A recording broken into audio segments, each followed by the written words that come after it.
Le troisième sous-thème, c'est comment allier la vie d'épouse, de mère et les études ou le travail, qui sera animé par une infirmière clinicienne, épouse et maman. Veuillez Madame Mariam Baldé. Madame Baldé.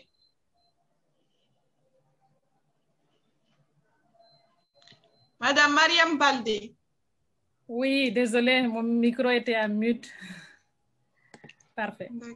Alors, bonjour, assalamu alaikum wa rahmatullahi wa barakatuh, que la paix et la bénédiction d'Allah soient sur vous. Donc, comme vous venez d'entendre la sœur Hawa, aujourd'hui, je vais vous présenter le thème comment allier la vie d'épouse, de mère et les études ou le travail. Donc, il y a plusieurs façons d'aborder ce thème. Par exemple, ça pourrait être de regarder la littérature ou parler de ce que les écrits disent là-dessus. La deuxième façon de faire serait de faire partir du portrait de plusieurs personnes qui ont vécu ces situations. Et la troisième serait de faire partir de mon propre expérience moi-même, puisque j'ai vécu cette réalité. Et finalement, j'ai choisi la troisième option, soit celle de vous parler de ma propre expérience. Ensuite, je terminerai ma présentation en faisant un lien entre les 3 points clés de ma présentation et mon portrait. Ces 3 points clés sont le mariage, le soutien et la réussite. Je m'appelle Mariama Baldé, je suis infirmière clinicienne. Donc, je me suis mariée à l'âge de 19 ans avec mon âme sœur, avec ma volonté, bien sûr.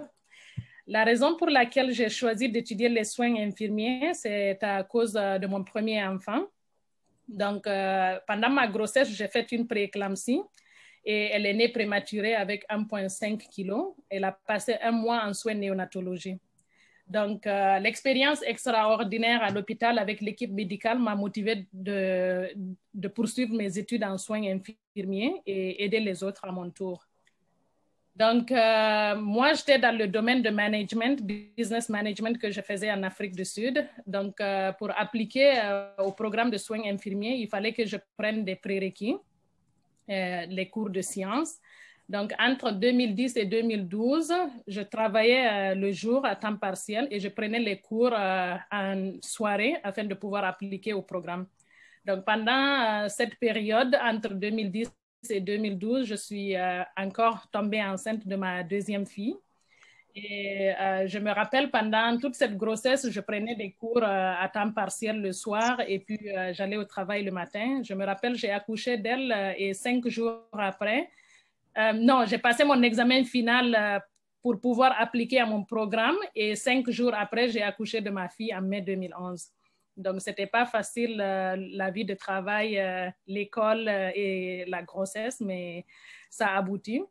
Donc, j'ai commencé mes cours de soins infirmiers en 2012, en août 2012. Et là encore, en 2013, j'ai eu ma troisième fille. Et j'ai dû arrêter les stages à l'hôpital et j'ai juste continué avec mes cours théoriques à cause des risques d'attraper des maladies dans le milieu hospitalier. Et cela, comme j'ai arrêté les stages à l'hôpital, ça a augmenté 1 année de plus sur mon programme d'études. Donc là encore, j'ai accouché et je me rappelle, 1 semaine après, j'avais mon examen de biologie. Et j'étais déterminée à réussir mon examen, bien sûr. Et vous pouvez imaginer comment ça se passait avec un nouveau bébé. Je ne dormais pas la nuit, je révisais, j'allaitais en même temps. C'était une période difficile, mais j'ai réussi. Et ma prof de bio, elle était tellement impressionnée. Elle m'a beaucoup soutenue aussi. Donc, avec ça, j'ai vraiment réussi le cours. Donc, le programme de soins infirmiers au Cégep ici prend 3 ans, c'est un programme de 3 ans. Donc, je l'ai fini en 4 ans avec les arrêts de mes stages à l'hôpital. Mais je l'ai terminé avec mention bien, alhamdulillahi rabbil alamin. J'étais tellement contente et fière de moi. Et là aussi, après le collège, je voulais continuer avec ma licence. Donc, c'était un programme de 2 ans, mais j'hésitais avec les 4 ans d'études au Cégep. c'était pas trop motivant d'avancer avec 3 enfants et un programme à l'université aussi, mais là encore, avec l'encouragement de mon mari, je me suis lancée pour le programme de 2 ans. Et en ce moment, je travaillais à l'hôpital. Après mon dernier stage au Cégep, j'ai été embauchée comme infirmière à l'hôpital où j'ai fait mon stage. Donc, je travaillais à temps partiel. Et là, je me suis inscrite aux études à temps plein. Donc, vous pouvez imaginer un peu du lundi au vendredi à l'école et puis travailler parfois les soirs, quelques soirs ou le week-end. Ce n'était pas du tout facile. Mais petit à petit, j'ai réussi à passer tout ce temps-là aussi. Donc là aussi, c'était un programme de 2 ans. Et ça m'a pris 3 ans parce que je suis tombée enceinte de mon 4e enfant pendant les études. Donc, avec lui aussi, quand j'étais enceinte, j'ai eu plein de complications. J'avais beaucoup de nausées, vomissements. Et vers la fin, j'ai développé le diabète de grossesse. Donc, ça a encore prolongé le temps de mes études. Au lieu de 2 ans, j'ai passé 3 ans à l'université pour obtenir ma licence. Et pendant cette période-là aussi, je vais juste vous donner quelques exemples de toutes les difficultés qu'on a rencontrées, mon mari et moi, pendant mes études, le travail. Je pourrais passer toute la journée à vous donner des exemples, mais je vais juste vous citer quelques-uns. Donc, par exemple, l'organisation des enfants. Quand j'étais à l'université, il y avait des moments où j'avais des cours jusqu'à 18 h. Et mon mari, il enseignait à l'université à 18 h et on avait 3 enfants à l'école. Donc, il allait chercher les enfants et il venait à mon université. Et moi, je devais quitter 10 à 15 minutes avant la fin de mon cours pour pouvoir récupérer les enfants, revenir à la maison pour que lui, pour qu'il puisse arriver à son cours à l'heure, donc 18 h. Donc, il y avait on a vécu plusieurs semestres à faire ça. Et notre semaine se passait comme ça. Et les week-ends, le samedi, c'était les courses, le nettoyage de la maison, la cuisine. Les dimanches, les enfants avaient des cours de Coran. Et moi-même, j'y allais à la mosquée parfois pour prendre des cours de Coran. Donc, c'était vraiment, on était tellement serrés, il a fallu beaucoup d'organisation de notre emploi du temps pour pouvoir y réussir. Et les enfants aussi avaient des cours de natation pendant la semaine, les soirées en semaine, donc c'était pas du tout facile. Il y avait des moments où je pouvais pas cuisiner. Il n'y avait pas de nourriture dans ma maison, mais mon mari on a une dame ici qui cuisine nos sauces africaines. Tu peux juste aller acheter des sauces. Donc, il y a eu des moments où je voulais cuisiner. Tous ceux qui me connaissent savent que j'aime cuisiner. Je voulais vraiment faire la cuisine et tout, mais je ne pouvais pas. J'avais des examens et tout. Et mon mari m'encourageait. Ce n'est pas grave. Il allait chercher des sauces pour que je puisse me consacrer à ma révision. Et aussi, vous savez, avec des enfants à la maison, pour réviser, ce n'est pas évident parce que tu ne peux pas, même si tu fermes la porte de la chambre, ils vont venir taper à la porte, te demander « Maman, je veux ci, je veux ça ». Donc, la plupart du temps, les week-ends, après la prière de Fajr, je prenais mes affaires et je sortais, j'allais au café. On a des McDo, des second cup à côté de chez moi. J'allais réviser là jusqu'à l'heure de Zuhr, et puis je rentrais. Donc, mon mari et les enfants restaient là, et puis ils s'occupaient les matinées. Donc, comme je vous dis, je pourrais passer toute la journée à vous donner des exemples, mais ça, c'est quelques-uns. Et j'ai aussi eu des deuils qui m'ont affaibli pendant mes études à l'université. En 2018, fin 2018, j'ai perdu ma grand-mère maternelle. C'était la seule grand-mère que j'ai connue.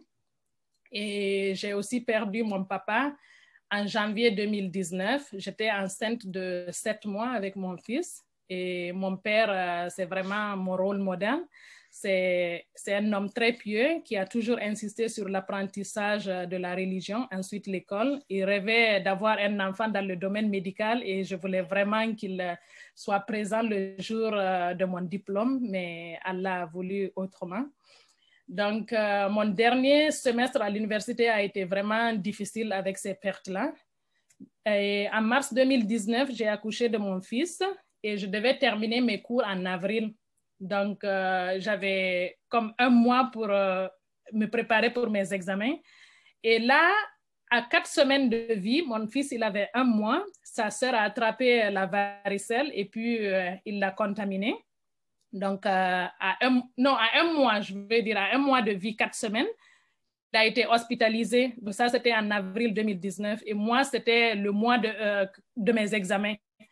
Donc, on a été hospitalisé. Je dormais avec lui à l'hôpital. Mon mari restait à la maison avec mes enfants. Et le matin, il vient à l'hôpital pour prendre la relève. Et moi, j'allais à l'école pour suivre les cours ou écrire mes examens. Donc, ça n'a pas du tout été facile. Mais alhamdulillah, Allah nous a donné la force d'y arriver.